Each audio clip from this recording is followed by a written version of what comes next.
Hello and welcome, my name is Robin, and if you're watching this video, you want to be an actor. You want to be seen on the silver screen. You want to perform on the planks. You want to have a French accent. Well, fear no more, my cross-dressing companions, my grim applying accomplishments. We all know the old adage, practice makes perfect, so you gotta be acting constantly. My first tip is to hang a black and white photo somewhere in your house. You can find these at most second-hand stores. The acting exercise is that when someone asks, "Who's that?" you don't say, "That's just a picture of a stranger some YouTube video told me to buy."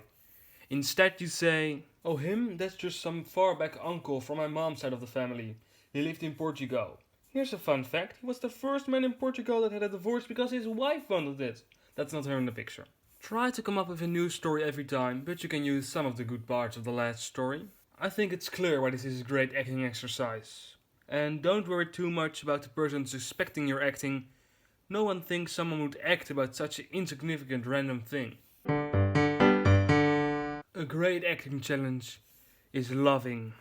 A greater one is to show a love that once was. You can quote me on that, because I came up with it. If you have a boat or an extra house, you know those houses that are built for one type of weather? Don't name it something like "We See the Sea" or "The Real Treasure." Name it something like Raphael or Dominique. It's important you don't know someone with the name of your boat. That could get kind of awkward. When someone asks, "Who is Dominique?" you reply, looking far off in the distance, saying, "Someone that might have loved me. Oh, should I have known who she was? A butterfly to love, perfect for a second, but then someone else's. Before you knew it, before she knew it, she had found a new perfect flower. Did she use me, or does the world use her?" And then never bring it up again. This way you train your acting muscles, and you finally have that excuse to buy a boat. My third trip brings us back to the second-hand store. You need to buy a bunch of those summer camp or other "I was at this event" shirts. I think you know where I'm going with this. What's reading camp? That sounds really boring. It was, until I met this guy named, well, I don't know his name, but I named him Simon and he was fine with that.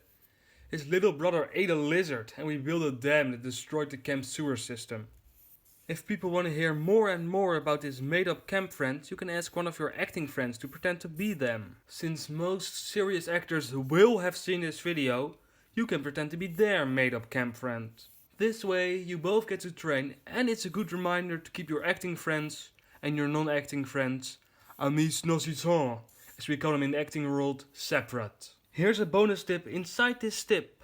All camp shirts will work if you're a good enough actor, but shirts with years on them help with the realism part. Or with the dramatic twist.